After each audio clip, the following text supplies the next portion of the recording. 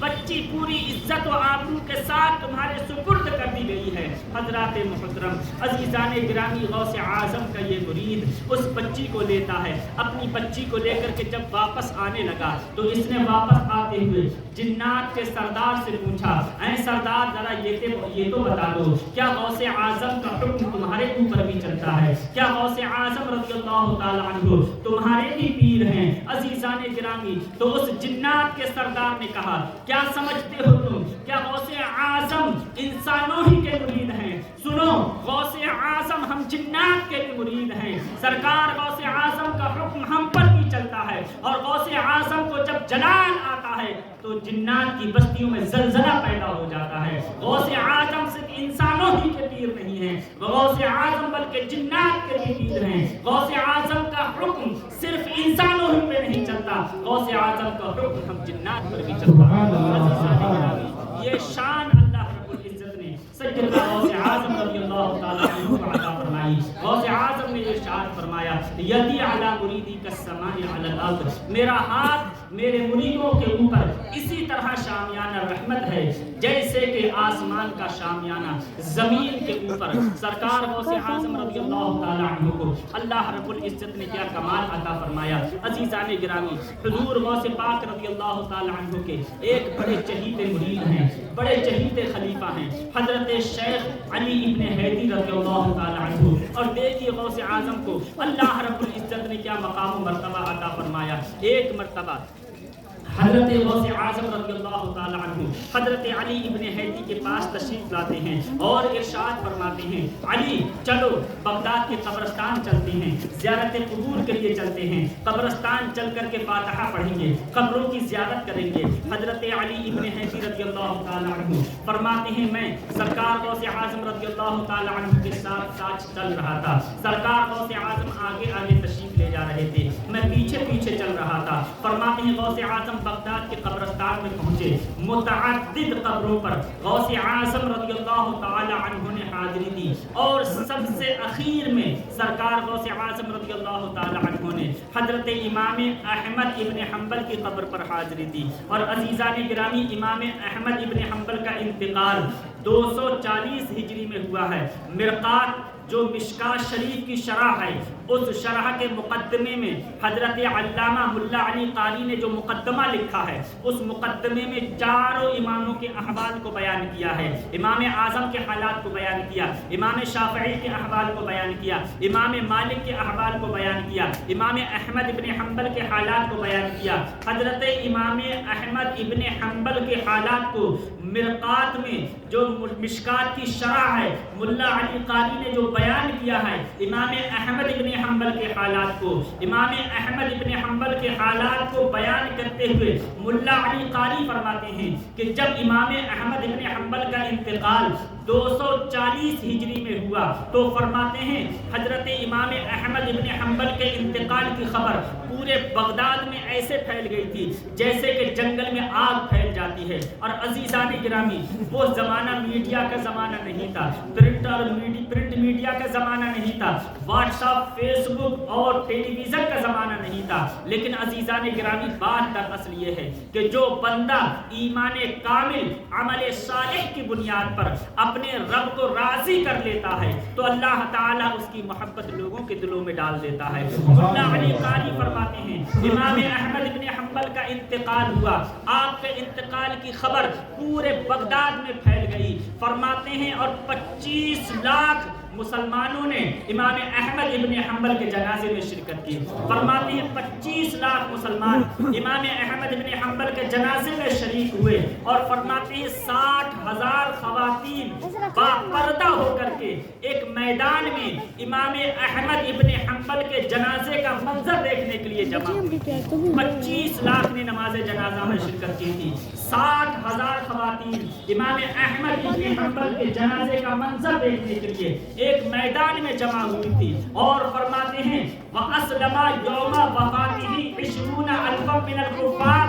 اور جس دن امام احمد ابن حنبل کا انتقال ہوا اس دن آپ کے انتقال کے دن 20,000 کافروں نے اسلام کا کلمہ پڑھ کر کے اسلام قبول کیا تھا. فرماتے ہیں وَأَسْلَمَ يَوْمَ وَفَاتِهِ 20,000 مِنَ الْكُفَّارِ.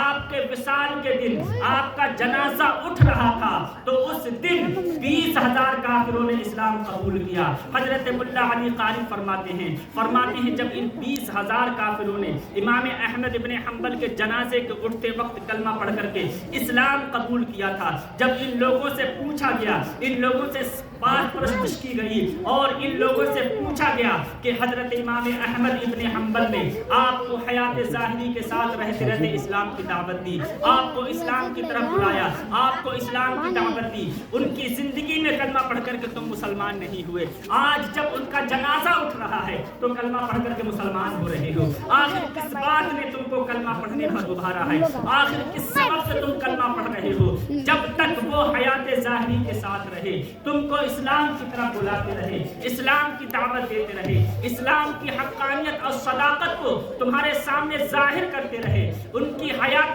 ظاہری میں تم نے کلمہ پڑھ کر کے اسلام قبول نہیں کیا, آج ان کے وصال کے وقت کلمہ پڑھ کر کے کیوں مسلمان ہو رہے ہو؟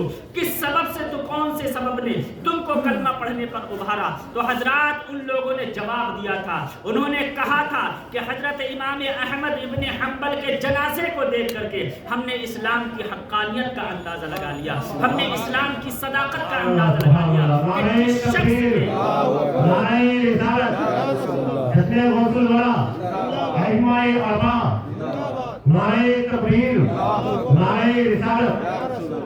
انہوں نے جواب دیا کہ جس شخص کے جنازے میں 25 لاکھ مسلمان شریک ہوں وہ شخص جھوٹا نہیں ہو سکتا.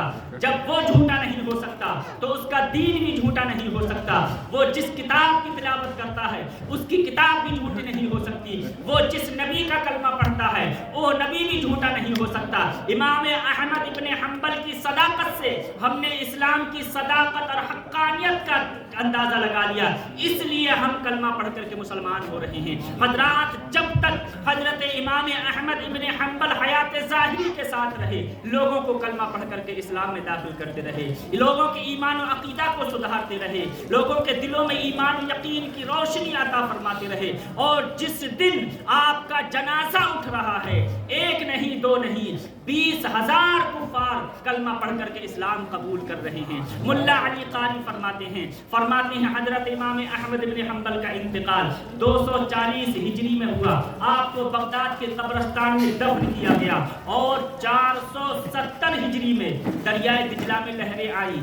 470 یعنی 230 سال کے بعد امام احمد کی تدفین کے 230 سال کے بعد دریائے دجلہ میں لہریں آتی ہیں. دریائے دجلہ میں پانی آتا ہے, دریائے دجلہ میں لہریں آئیں اور وہ پانی دریائے دجلہ سے باہر نکلا اور پانی کی لہروں نے حضرت امام احمد بن حنبل کی قبر کو کھول دیا. حضرت امام احمد بن حنبل کی قبر کی مٹی بہہ گئی, حضرت امام احمد بن حنبل کے قبر کے تختے بہہ گئے.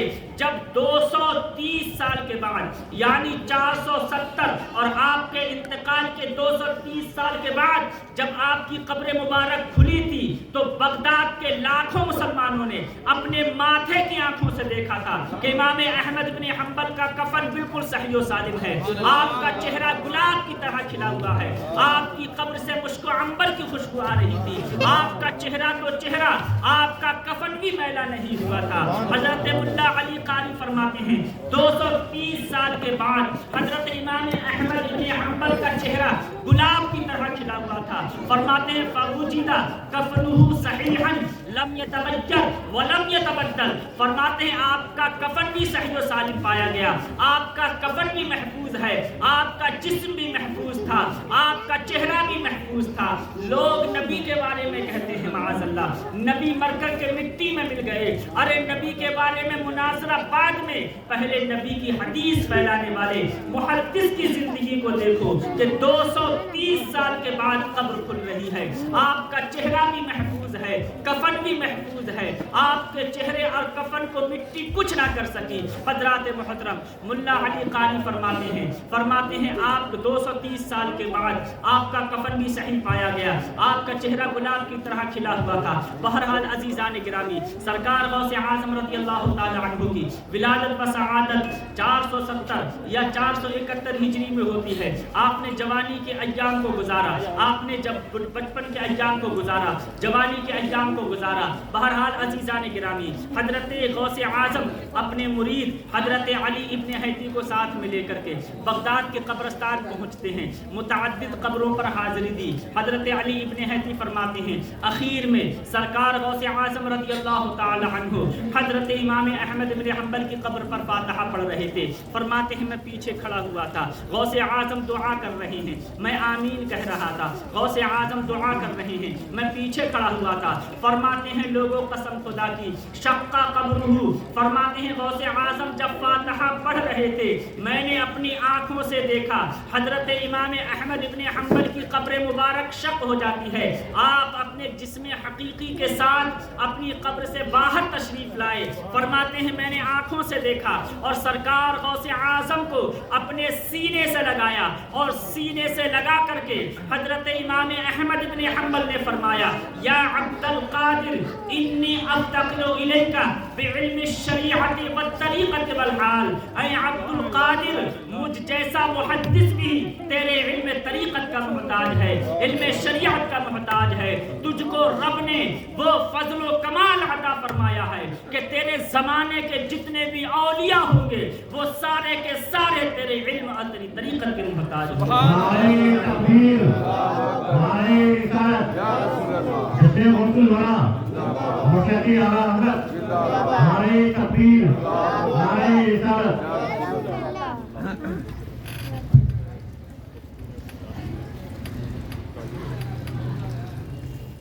عزیزان گرامی درود شریف پڑھ لیجیے اللہم صلی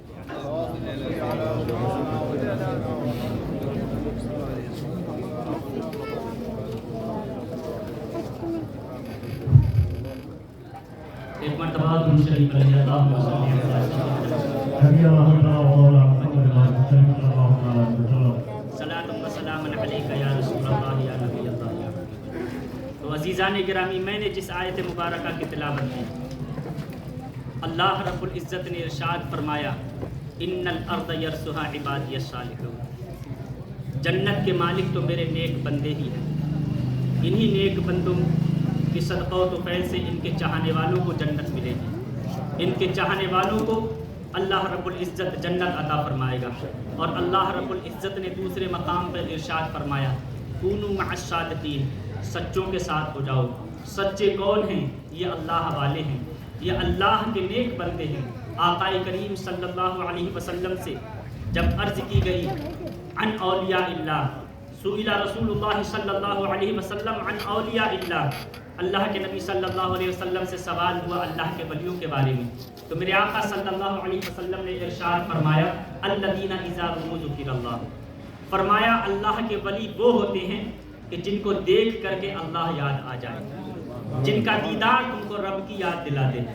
اور اللہ رب العزت نے ایک مقام پر ارشاد فرمایا ان اولیاءہ الا المتقون، ولی اللہ کے نیک متقی پرہیزگار ہی ہوتے ہیں، متقین ہی اللہ کے ولی ہوتے ہیں۔ اور عزیزان گرامی ایک مقام پر اللہ تعالیٰ نے ارشاد فرمایا الاخلاء یومئذ بعضهم لبعض عدو الا المتقین، فرمایا اس دن جب کہ دوست دوست کا دشمن ہو جائے گا، کوئی کسی کا پرسان حال نہیں ہوگا